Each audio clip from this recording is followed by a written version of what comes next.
Praise to the lord. ఈరోజు దేవుడు మనకిచ్చినటువంటి వాగ్దానం ఏంటంటే ఇర్మియా గ్రంథము 5వ అధ్యాయము 25వ వచనం. మీకు మేలు కలుగకుండుటకు మీ పాపములే కారణము. ఆమేన్.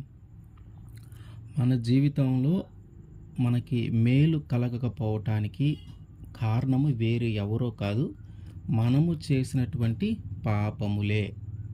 మనము చేసినటువంటి పాపములను బట్టే మనకి మేలు కలుగటలేదు అని దేవుడు మనతో చెప్తూ ఉన్నాడు. అయితే మేలు అంటే ఏంటి, పాపము అంటే ఏంటి, ఈ పాపము మన జీవితంలో మేలు జరగకుండా ఎలా చేస్తుంది అనేది మనం తెలుసుకుందాం.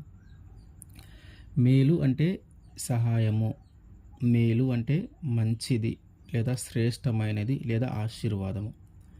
దేవుడు మన జీవితంలో మనకి చేయబోతూ ఉన్నటువంటి ఆ సహాయమును మన జీవితంలోనికి రాకుండా ఆపుతుంది మనం చేసినటువంటి పాపము. మన జీవితంలో ఒక మంచి కార్యము ఆయన చెయ్యాలని ఆశపడతా ఉన్నాడు. మనము ఒక మంచి కార్యము మా జీవితంలో జరిగించమని మనము ఎన్నోసార్లు ప్రార్థన చేస్తూ ఉన్నాం, ప్రాధేయపడుతూ ఉన్నాం, కానీ అది మన జీవితంలో జరగట్లేదు. దానికి కారణము మనం చేసిన పాపమే. ఒక శ్రేష్టమైన, ఒక మంచి విషయం, ఒక శ్రేష్టమైనది మన జీవితంలో జరగాలి అని మనం ఎంతగానో కోరుకుంటూ ఉన్నాం, కానీ అది మాత్రం మన జీవితంలో జరగట్లేదంటే దానికి కారణం ఏంటంటే మనం చేసిన పాపమే. దేవా, నన్ను ఈ పరిస్థితుల నుంచి కాపాడు అయ్యా, నా జీవితంలో ఇది సాధించాలని ఆశపడతా ఉన్నాను, ఇదిగో దీన్ని సాధించాలని నన్ను ఆశీర్వదించండి, ఇదిగో ఇది పొందుకోవాలని నన్ను ఆశీర్వదించండి, ఇదిగో గర్భఫలము కావాలని ఆశపడతా ఉన్నాను, ఉద్యోగం కావాలని ఆశపడుతున్నాను, వ్యాపారం కావాలని ఆశపడతా ఉన్నాను. ఇట్లా మనిషికి ఉన్నటువంటి అనేకమైన విషయాలలో ఆయనకి మనము ప్రార్థన చేస్తూ, ఆయన్ని వేడుకుంటూ, బ్రతిమలాడుకుంటూ ఆశీర్వదించమని మనం ఎంతగానో ప్రాధేయపడుతూ ఉన్నా కూడా మన జీవితంలోకి అది జరగట్లేదు, అది రావట్లేదు, అది సాధించలేకపోతూ ఉన్నామంటే కారణము వేరే ఎవరో కాదు, అది మనము చేసినటువంటి పాపము వల్లనే మన జీవితంలో అది జరగట్లేదు. అసలు పాపము అంటే ఏంటి? పాపము అంటే ఏంటి? 1వ యోహాను 3వ అధ్యాయము 4వ వచనం. పాపము చేయు ప్రతి వాడును ఆజ్ఞను అతిక్రమించును, ఆజ్ఞ అతిక్రమమే పాపము. ఆజ్ఞ అతిక్రమమే పాపం. చాలా సింపుల్గా ఆ దేవుడు తేల్చి చెప్పేశాడు. పాపం అంటే ఏంటంటే ఆజ్ఞ అతిక్రమమే పాపం. ఆజ్ఞ ఏంటి మరి? ఆజ్ఞ ఏంటి? దేవుడు ఈ జీవ గ్రంథంలో మనకి ఒక 10 ఆజ్ఞలను ఇచ్చాడు. అట్లాగే మనము ఎలా జీవించాలి, ఎలా జీవించకూడదు, మనము ఎలా మాట్లాడాలి, ఎలా మాట్లాడకూడదు, మన కంటి చూపు ఎలా ఉండాలి, మన ఆలోచనలు ఎలా ఉండాలి, ఎలా ఉండకూడదు, మన తలంపులు ఎలా ఉండాలి, ఎలా ఉండకూడదు, మన ప్రవర్తన ఎలా ఉండాలి, ఎలా ఉండకూడదు, ఇట్లా మనము మొత్తం మీద మనం ఎలా బ్రతకాలి, ఎలా బ్రతకకూడదు అనే కొన్ని విషయాలను, చాలా విషయాలను దేవుడు ఈ జీవ గ్రంథంలో రాయించి ముందుగానే, ఆయన రాకడ కంటే ముందుగానే మనకి తెలియజేసి ఉంచాడు. మనము చేయాల్సిందేంటి? ఆయన ఏదైతే మాట చెప్పాడో, ఆయన ఈ జీవ గ్రంథంలో ఏవైతే ఆజ్ఞలు ఇచ్చాడో, ఎట్లాగైతే జీవించమంటున్నాడో, ఎట్లాగైతే బ్రతకమంటున్నాడో, ఎట్లాగైతే మాట్లాడమంటున్నాడో, ఎట్లాంటి చూపు కలిగి ఉండాలని అంటున్నాడో, ఎట్లాంటి ఆలోచనలు కలిగి ఉండాలంటున్నాడో, ఎట్లాంటి ప్రవర్తన కలిగి ఉండాలంటున్నాడో, అలాగూ జీవించలేకపోతే మనము పాపము చేసినట్టే. అలాగూ జీవించలేకపోతే ఆయన మాటను మనము అతిక్రమించినట్టే. అలాగూ జీవించలేకపోతే ఆయన ఆజ్ఞను మనము అతిక్రమించినట్టే. ఆజ్ఞ అతిక్రమమే పాపము. అంటే మనము పాపము చేస్తూ ఉన్నాం. దానికి కారణం ఏంటి అంటే ఆయన మాట మనము వినకపోవటం. ఆయన మాట వినకపోవటమే మనము పాపంలో పడిపోయేలాగా మనల్ని చేస్తుంది. అయితే చాలామంది అంటూ ఉంటారు, నేను చిన్నప్పటి నుంచి ఇప్పటి వరకు ఏ పాపము చెయ్యలేదు, నేను చాలా నీతిగా యథార్థవంతంగా జీవిస్తాను, నేను చాలా మంచివాడిని, నేను చాలా మంచిదానిని, నేను ఎవరికి అన్యాయం చేయలేదు, నేను ఎవరి దగ్గర ఎవరిని మోసం చేయలేదు, నేను ఎవరి దగ్గర దొంగతనం చేయలేదు, నా వల్ల ఎవరు సఫర్ అయిన వారు ఎవరు లేరు, అందరితో నేను మంచిగా మాట్లాడే వ్యక్తిని, అందరితో నేను కలుపుగోలుతనంగా ఉండే వ్యక్తిని, ఎవరి దగ్గర నేను ఏ పాపము చేయకుండా, ఎవరికి ఏ నష్టము చేయకుండా ఇప్పటి వరకు నేను చాలా మంచిగా బ్రతికానని మనం అనుకుంటా ఉంటున్నాం. కానీ దేవుడు ఏమంటున్నాడంటే మనుషులందరి గురించి 1 యోహాను 1వ అధ్యాయము 8వ వచనం, మనము పాపము లేనివారమని చెప్పుకొనిన ఎడల మనలను మనమే మోసపుచ్చుకొందుము. ఏంటంట? మనలో పాపము లేదు అని మనం అంటే మనల్ని మనమే మోసం చేసుకున్నట్టంట. నేను చాలా నీతిమంతుణ్ణి, నేను యథార్థవంతంగా జీవిస్తాను, నేను ఎవరికి అన్యాయం చేయలేదు, ఎవరిని మోసం చేయలేదు, ఇట్లా దేవుడికి ఇష్టమైన కార్యాలు అన్నీ నేను చేసుకుంటూ వచ్చాను, ఆయన ఆజ్ఞను నేను ఏది అతిక్రమించలేదు, ఆయన మాట నేను వినకుండా ఎప్పుడూ లేను, కాబట్టి నేను మంచివాడిని, నేను పాపము లేనివాడిని అని మనం అనుకుంటే అది మనల్ని మనము మోసము చేసుకున్నట్టేనంట. మనల్ని మనము మోసము చేసుకున్నట్టే. ఎందుకు? పాపములోనే నీ తల్లి గర్భంలో నువ్వు రూపించబడి ఉన్నావు. పాపములోనే నీ తల్లి నిన్ను కనింది. పాపంలోనే నీ తల్లి నిన్ను కనింది. అక్కడి మొదలుకొని నీవు నీ పాపముల నిమిత్తము ఆయన రక్తంలో కడగబడే వరకు నువ్వు పాపివే. నువ్వు పుట్టినది మొదలుకొని నువ్వు పాపములోనే పుట్టావు. నువ్వు పుట్టినది మొదలుకొని ఎప్పటి వరకు నువ్వు పాపంలోనే ఉంటావు, ఎప్పటి వరకు ఈ మాట నువ్వు చెప్పలేవంటే, నువ్వు నీ పాపములన్నీ వదిలిపెట్టి నీ పాపముల నిమిత్తము ఆయన రక్తంలో కడగబడి నీ పాపములన్నిటి నుంచి విముక్తి చెంది నీ పాపములన్నిటి నుంచి నువ్వు పవిత్రపరచి పరిశుద్ధపరచబడిన తర్వాత అప్పటి వరకు నువ్వు ఈ మాట చెప్పడానికి అవకాశము లేదు. అప్పటి వరకు నువ్వు మాట చెప్పడానికి అవకాశం. ఏ మాట?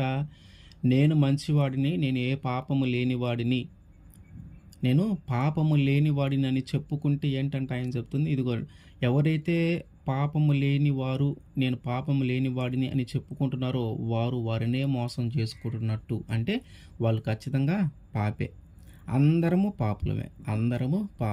దేవుడు అదే చెప్తున్నాడు. పాపము లేనివారు అని ఎవరు లేరు. ఎవరైనా నేను పాపిని కాదు అనుకుంటే వారిని వారు మోసం చేసుకుంటున్నట్టే అని చెప్తూ ఉన్నాడు.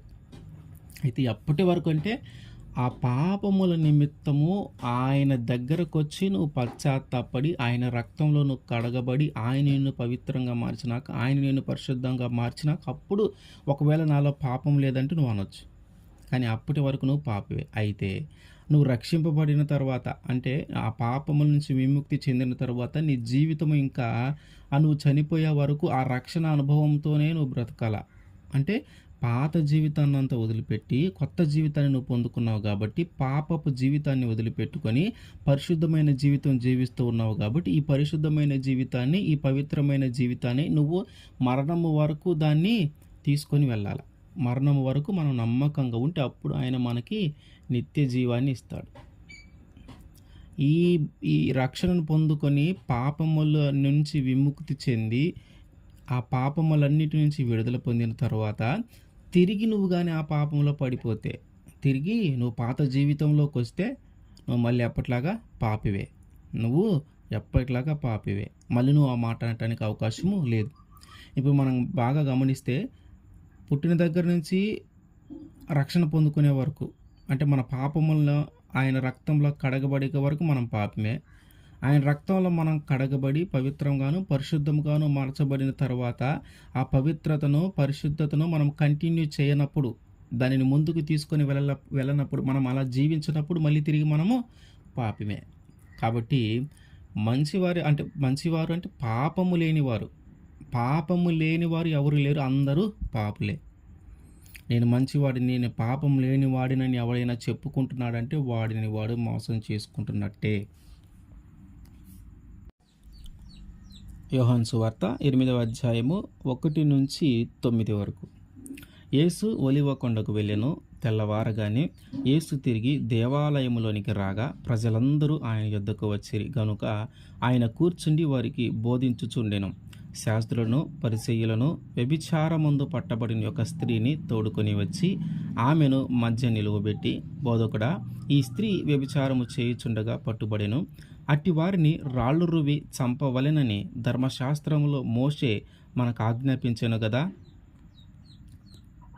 అయినను నీవేమి చెప్పుచున్నావని ఆయనను అడిగిరి. ఆయన మీద నేరము మోపవలెనని ఆయనను శోధించుచు ఈలాగు అడిగిరి. అయితే యేసు వంగి నేల మీద వెరిలితో ఏమో రాయిచూ ఉండెను. వారు ఆయనను పట్టు వదలక అడుగుచూ ఉండగా ఆయన తల ఎత్తి చూచి, మీలో పాపము లేనివాడు మొట్టమొదట ఆమె మీద రాయి వేయవచ్చని వారితో చెప్పి మరలా వంగి నేల మీద రాయిచూ ఉండెను. వారు ఆ మాట విని పెద్దవారు మొదలుకొని చిన్నవారి వరకు ఒకని వెంట ఒకడు బయటికి వెళ్ళిరి. యేసు ఒక్కడే మిగిలెను. ఆ స్త్రీ మధ్యన నిలువబడి ఉండెను. ఏంటంట, ఒక స్త్రీ వ్యభిచారం చేస్తా పట్టుబడింది. అయితే మోషే రాసినటువంటి ధర్మశాస్త్రంలో, మోషే చేత దేవుడు రాయించినటువంటి ధర్మశాస్త్రంలో వ్యభిచారము చేస్తూ పట్టుబడినటువంటి స్త్రీని రాళ్లతో కొట్టి చంపాలి. కానీ ఇప్పుడు క్రొత్త నిబంధన, పాత నిబంధనలో పాపము చేసిన దానిని ఎలా పోగొట్టుకోవాలి, పాపం చేసిన వారిని ఎలా శిక్షించాలో కొన్ని లెక్కలు ఉన్నాయి. కానీ మనం ప్రజెంటు కృపలో ఉన్నాం, కృపాయుగంలో ఉన్నాం. కాబట్టి ధర్మశాస్త్రంలో ఉన్నటువంటి కొన్నిటిని మనము ఈ క్రొత్త నిబంధనలో యేసుక్రీస్తు వారి రెండో రాకడ జరగబోతున్నటువంటి ఈ సమయంలో కొన్నిటి లెక్కలు చిన్న చిన్నవి మారుతూ ఉంటాయి. ఇదివరకు పాపానికి శిక్ష ఏంటి, ఇప్పుడు పాపానికి శిక్ష ఏంటంటే దీని తర్వాత చూద్దాం. అయితే ఇక్కడ మనకి కావాల్సిన విషయము, మనం అర్థం చేసుకోవాల్సిన విషయం ఏంటంటే, ఇందులో పాపము చేయనివాడు ఎవరూ లేరు. పాపము చేయనివారు ఆమె వ్యభిచారం చేస్తూ పట్టుబడిన స్త్రీకి ఆ శిక్ష విధించాలని ధర్మశాస్త్ర గ్రంథంలో రాసింది. అయితే దేవుడు ఏం చేశాడంటే, మీలో ఎవరైతే పాపము చేయలేదో వారు మొట్టమొదట రాయి వేయమంటే చిన్న పిల్లలు మొదలుకొని పెద్దవారి వరకు ఎవరు ఆమె మీద రాయి వేయకుండా వెళ్ళిపోయారు. అంటే ఏంటి, వాళ్ళందరూ పాపం చేసిన వాళ్ళే. ఇక్కడ మనం అర్థం చేసుకోవాలి, చిన్నపిల్లలు కూడా వేయకుండా వెళ్ళిపోయారంటే చిన్నపిల్లల్లో కూడా పాపము ఉంది. నా బాల్య పాపములు అని మాట్లాడుతూ ఉంటాం. చిన్నపిల్లల్లో కూడా పాపం ఉంది. ఆ చిన్నపిల్లల దగ్గర నుంచి పెద్దవాళ్ళ వరకు అందరూ పాపము చేసిన వాళ్ళమే. కాబట్టి ఆమె మీద ఏ రాయి వేయకుండా వారు ఇంటికి వెళ్ళిపోయారు. యేసుక్రీస్తు వారు ఒక్కడే మిగిలి ఉన్నాడు. ఎందుకంటే ఆయనలో ఏ పాపము లేదు. అంటే ఇప్పుడు మనకు అర్థమైన విషయం ఏంటంటే, పాపం అంటే ఏంటో మనకు అర్థమైంది. ఆ తర్వాత పాపము వలన, అంటే పాపము ప్రతి మనిషిలో కూడా పాపము ఉంది. పాపం అంటే ఏంటో తెలిసింది. అట్లాగే ప్రతి మనిషిలోనూ పాపం ఉందని తెలిసింది. అంటే పాపము లేని వ్యక్తి ఎవరు లేరు. చిన్నపిల్లలైనా, పెద్దవాళ్ళైనా, స్త్రీలైనా, పురుషులు, ఎవరైనా సరే, వృద్ధులైనా సరే, పాపము లేని వారు ఎవరు లేరు. ఈ రెండు విషయాలు మనకు అర్థమైనవి. అయితే ఇప్పుడు ఈ పాపము అనేది మన జీవితంలో మేలు జరగకుండా ఎలా అడ్డుకుంటుంది? ఈ పాపము అనేది మన జీవితంలో ఆయన చేయబోతూ ఉన్నటువంటి మేలుని, మనం అడుగుతున్నటువంటి ఒక ఆశ, మనం అడుగుతున్నటువంటి ఏదైతే ఒక కోరిక ఉందో అది నెరవేర్చకుండా, అసలు ఈ పాపము మన జీవితంలో మేలుకు కలగకుండా ఎట్లా అడ్డుకుంటుంది?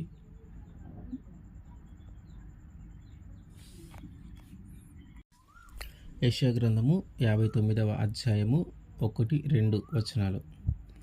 రక్షింపబడనేరకయుండునట్లు యెహోవా హస్తము కురచకాలేదు, విననేరకయుండునట్లు ఆయన చెవులు మందము కాలేదు.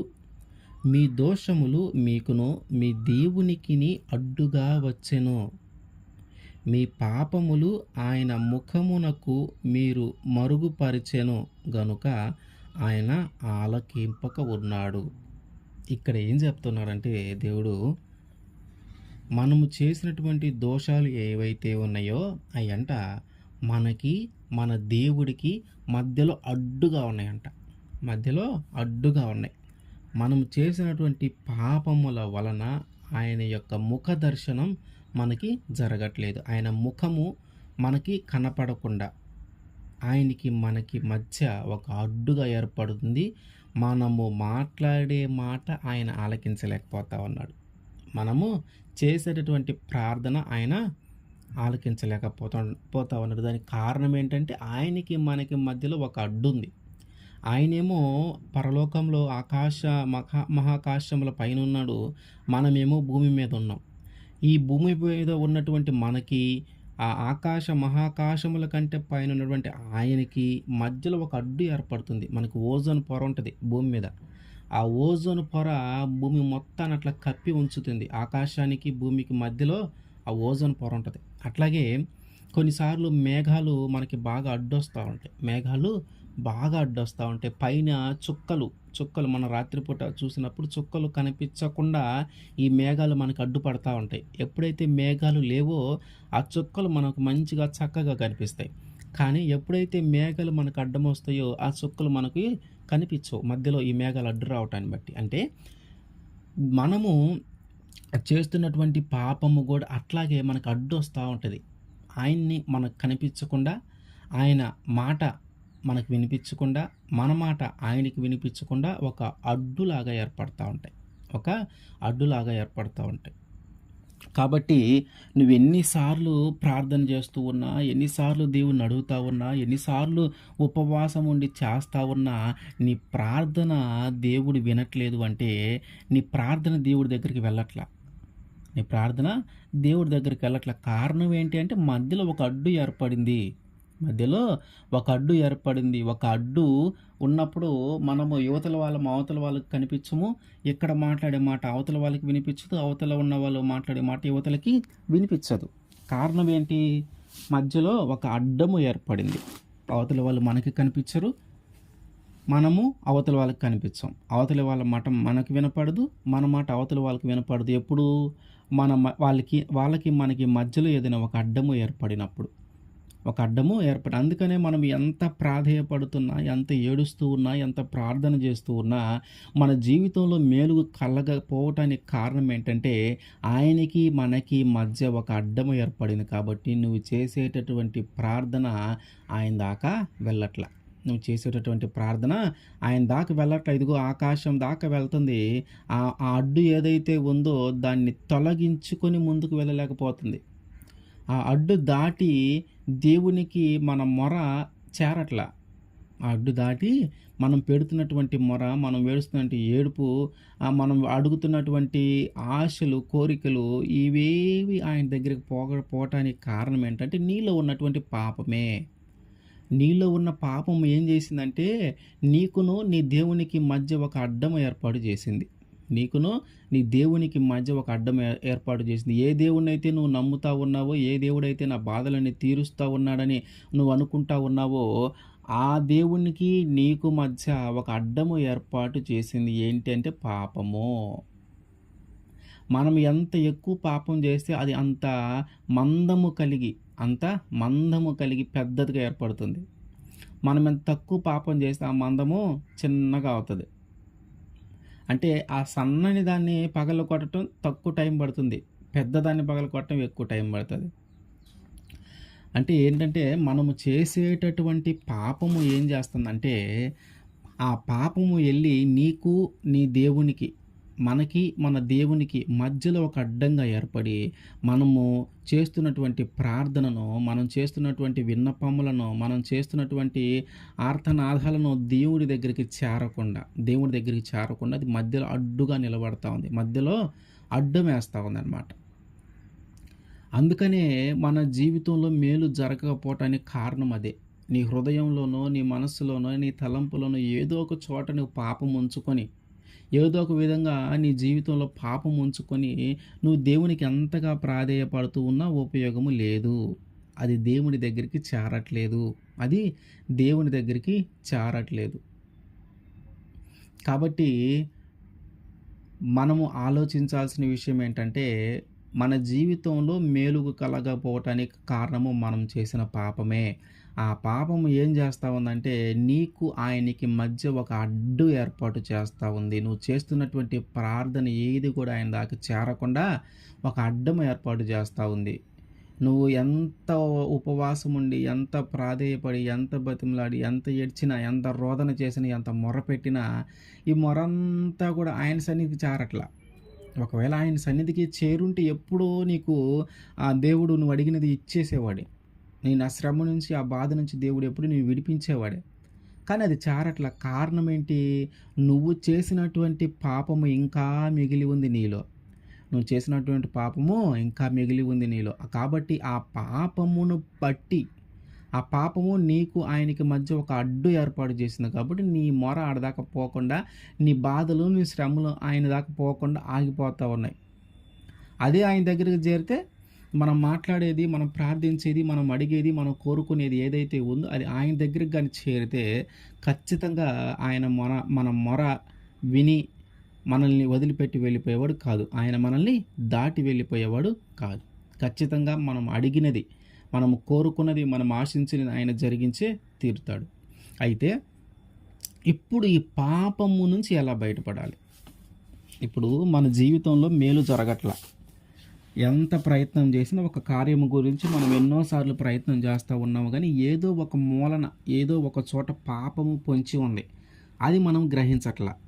ఏదో ఒక చోట పాపము పొంచి ఉంది. అది మన ఇంటిలో కావచ్చు, మన ఒంటిలో కావచ్చు, అది ఎక్కడైనా కావచ్చు. ఏదో ఒక చోట అయితే ఉంది. అందుకనే ఆ కార్యం జరగట్ల. కాబట్టి అది ఎక్కడ ఉందో మనం గుర్తించాలి. మన ఒంటిలో ఉందా, మన మనసులో ఉందా, మన ఆలోచనలో ఉందా, లేదా మన ఇంటిలో ఉందా? ఇది మనం గమనించుకోవాలా. అప్పుడు ఆ ఒంటిలో ఉన్నదైతే తొలగించుకోవటము, మనసులో ఉన్నదైతే తొలగించుకోవటము, ఇంటిలో ఉన్నది తొలగించుకోవటము జరిగినాక అప్పుడు ఆ అడ్డు తొలగిపోతుంది. అయితే ఇప్పుడు ఈ పాపము అనేదాన్ని మనం ఎలా తొలగించుకోవాలి? ఈ పాపం అనేది ఉన్నంత కాలము నీ మొర ఆయనకి చేరట్లేదు కాబట్టి ఇప్పుడు ఆ అడ్డు తొలగిపోవాలి. దేవునికి నీకు మధ్య ఉన్నటువంటి ఆ అడ్డముగా ఏదైతే ఏర్పాటు అయ్యిందో ఆ అడ్డము తొలగిపోయినప్పుడు నువ్వు మాట్లాడేటటువంటిది, నువ్వు ప్రార్థన చేసేటటువంటిది నేరుగా ఆయన సన్నిధికి చేరుతుంది. కాబట్టి ముందు ఆ అడ్డము తొలగాల. ఆ అడ్డము తొలగాలంటే నీలో పాపము లేకుండా ఉండాలి. అంటే ఆ పాపము నుంచి నువ్వు విడిపించబడాలి.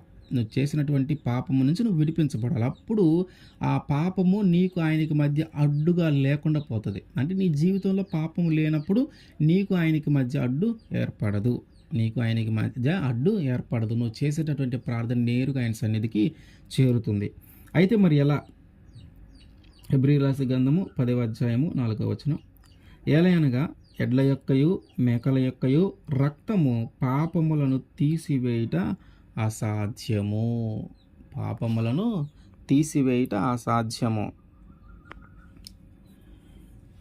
పాత నిబంధన గ్రంథంలో లేదా పాత నిబంధన కాలంలో ఏదైనా ఒక తప్పు జరిగినా, ఏదైనా ఒక పాపము చేసినా దానికి సంబంధించి ఏం చేసేవాళ్ళంటే ఒక శ్రేష్టమైన ఏదైనా ఒక దానిని, జంతువుని బలి అర్పించేవాళ్ళు.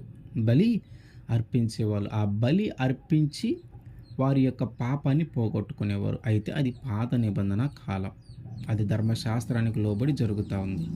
కానీ ఇప్పుడు ఉన్న పరిస్థితుల్లో అట్లా జరగటము కుదరదు. ఒక జంతువును బలిస్తే మన పాపం పోవటం అనేది జరగదు.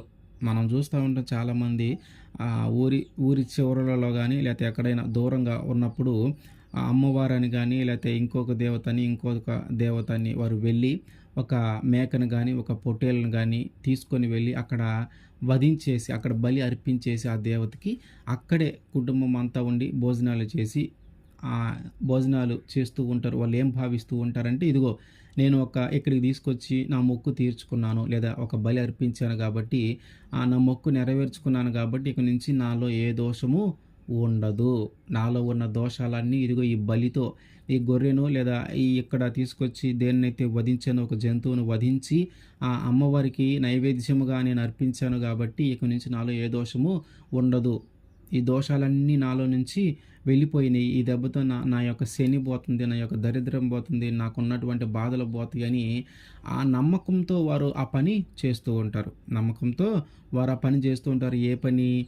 ఒక ఒక దేవత అనబడే ఒక రాయి గాని, లేతే ఒక చెట్టు గాని, ఇంకా ఏదైనా ఒక దేవత అని వారు ఏదైతే అనుకుంటూ ఉన్నారో, ఆ దేవత దగ్గరికి వెళ్ళి ఒక జంతువుని బలించి, ఈ జంతువుని బలించటాన్ని బట్టి, ఈ రక్త ప్రోక్షణ జరగటాన్ని బట్టి, ఈ జంతువు రక్తము ఆమెకి నైవేద్యముగా ఈ మాంసమును, ఈ రక్తమును ఆమెకి నైవేద్యంగా అర్పించాను కాబట్టి, నేను దేవత అనబడే నేను ఆశించిన దానికి నేను అర్పిస్తూ ఉన్నాను కాబట్టి, ఇక నుంచి నాలో ఉన్నటువంటి దోషమంతా పోతుంది. నాలో ఉన్నంత కీడంతా పోతుంది.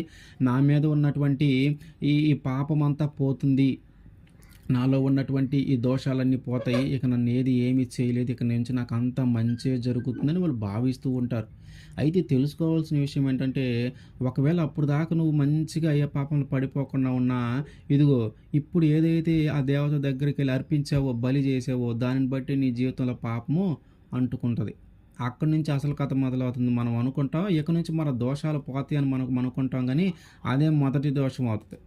అదే మొదటి దోషము, మొదటి పాపం అదే అవుతది. ఒకవేళ అప్పటిదాకా నువ్వు బాగానే ఉన్నావు, నువ్వు ఏ పాపం చేయకుండా మంచిగానే ఉన్నావు అనుకుందాం. కానీ దేవుడెవరో నీకు తెలీదు.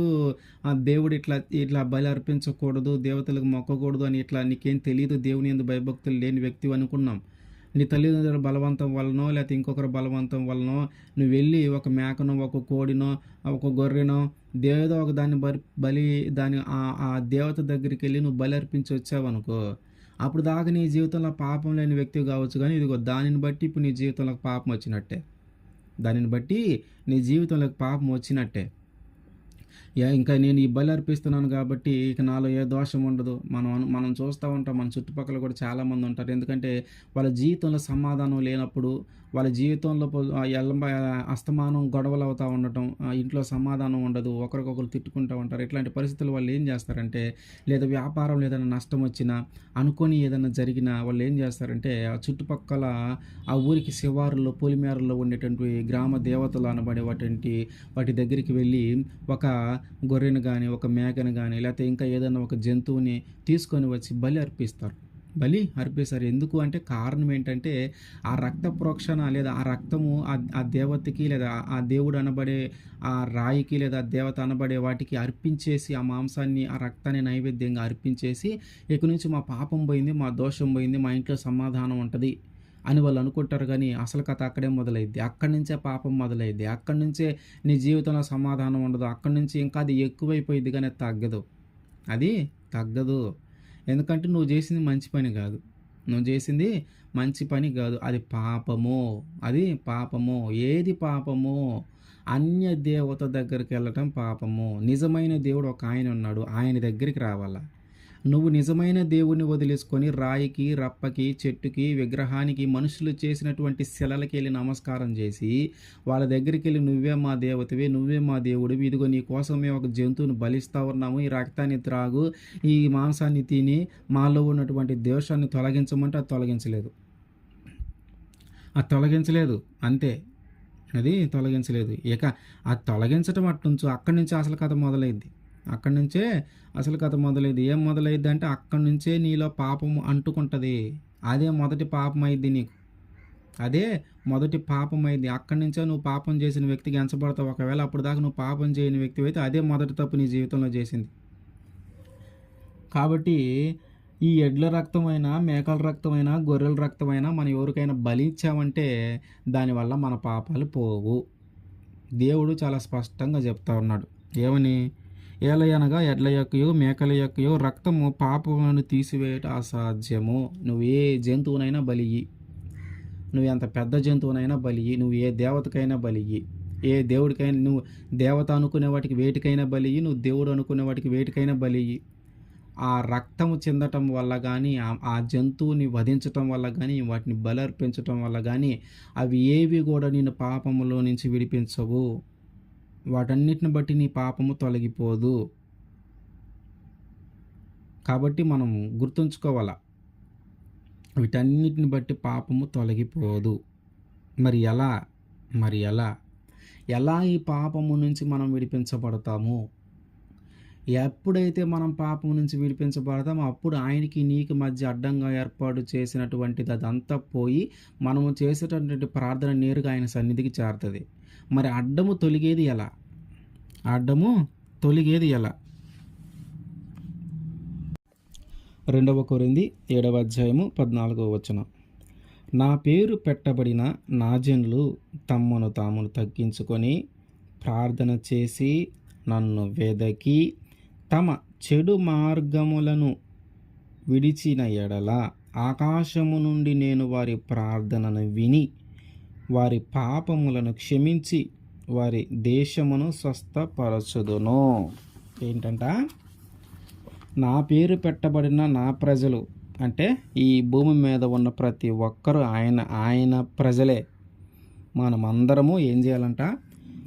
తమ్మును తాము తగ్గించుకొని, అంటే మనల్ని మనము తగ్గించుకొని ప్రార్థన చేసి ఆయన్ని వెదికి ప్రార్థన చేయాలి. ఆయన వెతకాలి. ఆ ప్రార్థనలో ఆయన వెతకాలి.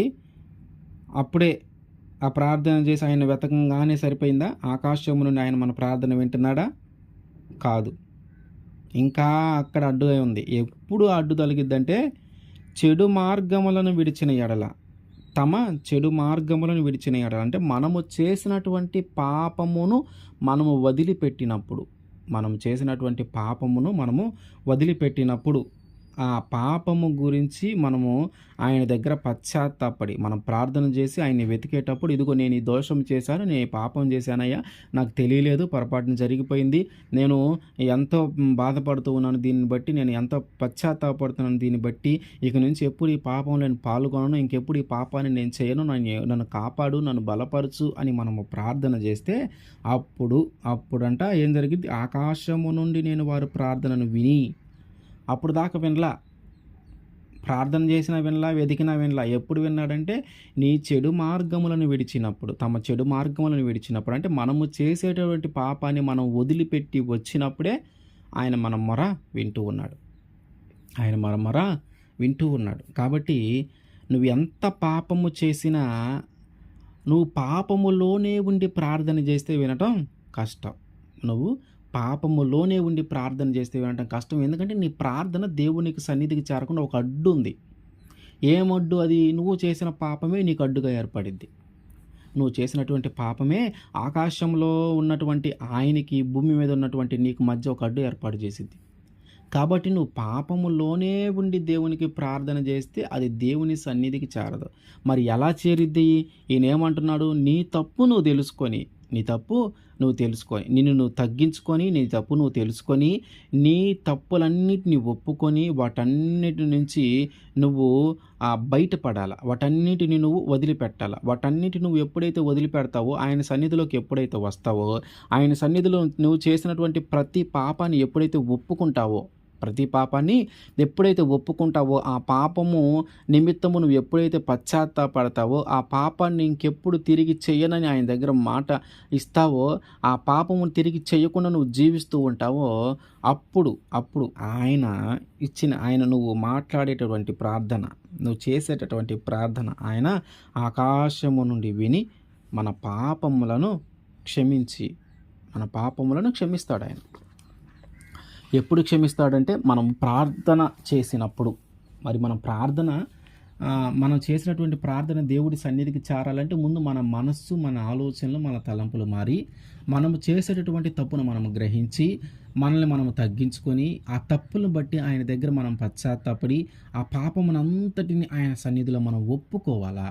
ఆ పాపాన్నంతా ఆయన సన్నిధిలో మనం ఒప్పుకొని, ఆ ఒప్పుకొనిన తరువాత నుంచి నువ్వు చేసే ప్రతి ప్రార్థన ఆయన సన్నిధికి వెళ్తుంది. అంటే మనం అనుకుంటూ ఉంటాం, దేవుడు పాపాలను క్షమించడానికే కదా వచ్చింది, పాపి ప్రార్థన చేస్తే ఆయన వినడా? ఖచ్చితంగా వింటాడు. ఎప్పుడు? ఆయన మీద పూర్తి నమ్మకము, పూర్తి విశ్వాసము, అట్లాగే నీలో పశ్చాత్తాపము. పశ్చాత్తాపం అంటే ఏంటి? నీ తప్పు నువ్వు తెలుసుకోవటం, అయ్యో అనవసరంగా ఈ తప్పు చేశానని ఆ తప్పు గురించి బాధపడటం. ఈ రెండు ఉన్నప్పుడు ఖచ్చితంగా వింటాడు.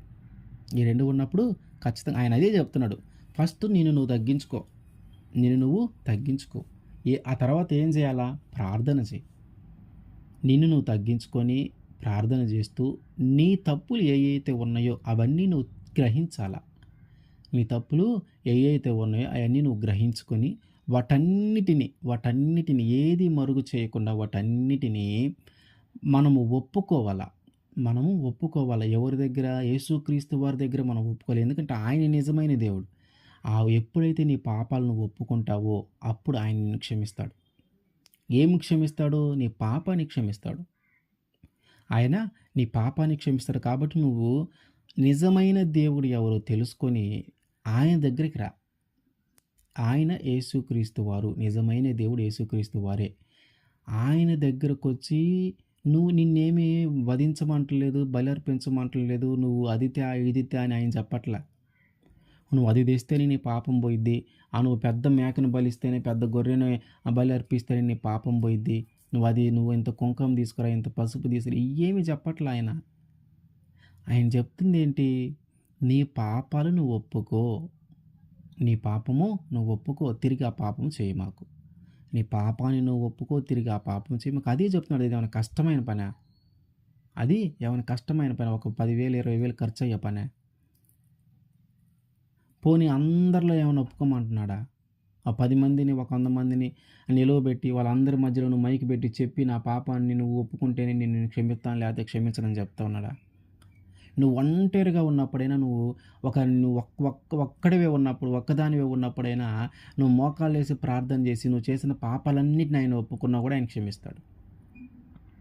అందరిలో 10 మంది ముందు నిలబడి నీ పాపాలు నువ్వు ఒప్పుకుంటే నేను క్షమిస్తానని ఆయన అంటల్లా. నీ పాపముల నుంచి విడిపిస్తానని ఆయన అంటల్లా.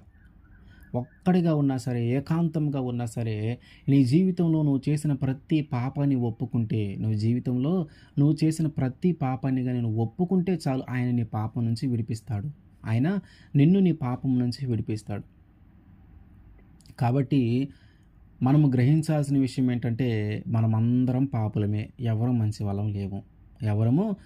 వాళ్ళము లేవు. కానీ మన ప్రార్థన దేవుని సన్నిధికి చేరాలంటే, మన జీవితంలో మేలు జరగాలంటే మనం చేయాల్సింది ఏంటంటే, మన పాపములను మనం ఒప్పుకోవాలి.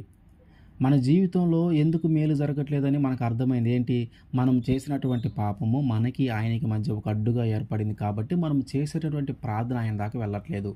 మరి మనం చేసేటటువంటి ప్రార్థన ఆయన దాకా ఎప్పుడు వెళ్తుందంటే, మన మనస్సు మారినప్పుడు, మన ఆలోచనలు మారినప్పుడు, మనలో పశ్చాత్తాపము కలిగినప్పుడు, మనం చేసిన తప్పును బట్టి, మనం చేసిన పాపాన్ని బట్టి మనలో పశ్చాత్తాపం కలగాల. ఆయన సన్నిధికి వెళ్ళి మనము చేసినటువంటి పాపాలన్నిటినీ ఆయన దగ్గరగా నీవు ఒప్పుకుంటే, అప్పుడు ఆ ఒప్పుకునేటప్పుడు నుంచి నీకు ఆయనకి మధ్య ఏదైతే అడ్డుగా ఏర్పాటు చేయబడి ఉందో ఆ అడ్డును తొలగించుకొని నువ్వు చేసేటువంటి ప్రార్థన నేరుగా ఆయనకి వినిపిస్తుంది. ఆకాశము నుండి ఆయన విని మన పాపములను క్షమిస్తాడు. పాపములను మనిషిలో నుంచి తీసివేయగలిగిన దేవుడు యేసుక్రీస్తు వారు ఒక్కడే. నీ పాపము నుంచి నిన్ను విముక్తి చేయదగిన దేవుడు యేసుక్రీస్తు వారు ఒక్కడే. నీ పాపము నుంచి నిన్ను విడుదల చేయగలిగిన దేవుడు యేసుక్రీస్తు వారు ఒక్కడే. ఆయనే నిజమైన దేవుడు. ఆయన తప్ప వేరొక దేవుడు లేడు. నువ్వు ఈ పాపము చేశానని చెప్పి నువ్వు ఎవరి దగ్గరికి వెళ్ళినా వారు నీ పాపము నుంచి నిన్ను విడిపించలేరు. నీకేదైనా ఒక చిన్న బాధ వస్తే నిన్ను కొంచెంసేపు ఓదారుస్తారేమో. నీకేదైనా ధనం అవసరమైతే కొంచెం ధనం సహాయం చేస్తారేమో. లేదు, ఇంకా ఏదైనా కొంచెము క్రిటికల్ సిచ్యువేషను కొంతవరకు నీకు సహాయం చేస్తారు. కానీ పాపము నుంచి విడిపించగలిగిన దేవుడు ఎవరూ లేరు. ఒక్కరే ఒక్కరున్నారు. ఆయనే యేసుక్రీస్తు వారు. కాబట్టి నువ్వు ఎన్ని సార్లు బలి అర్పించినా, నువ్వు ఏ దేవతలకి వెళ్ళి బలి అర్పణలు చేసినా అవి ఏవి నీ పాపము నుంచి నిన్ను విడిపించలేవు.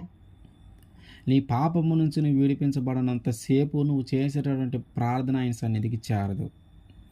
మన జీవితంలో మేలు జరగకపోవటానికి కారణం ఏంటంటే పాపమే. ఆ పాపం ఏం చేస్తూ ఉందంటే నీకు ఆయనకి మధ్య ఒక అడ్డు ఏర్పాటు చేస్తూ ఉంది. ఆ అడ్డము ఏదైతే ఉందో దాన్ని దాటుకొని మనం చేసే ప్రార్థన ఆయన సన్నిధికి వెళ్ళట్లా. కాబట్టి ఆ అడ్డము తొలగిపోయి మన జీవితంలో మేలు జరగాలంటే మనము పాపము నుంచి విడిపించబడాలా. మనము పాపము నుంచి విముక్తి చెందాలి. అది చేయగలిగిన దేవుడు ఒక్కడే యేసుక్రీస్తు వారు. ఆయన ఆయన తప్ప ఆ పని ఎవ్వరికీ చేత కాదు. ఆ పని ఇంకెవరు చేయలేరు. మన పాపముల నుంచి మనల్ని విడిపించగలిగింది యేసుక్రీస్తు వారు ఒక్కరే. ఆమేన్.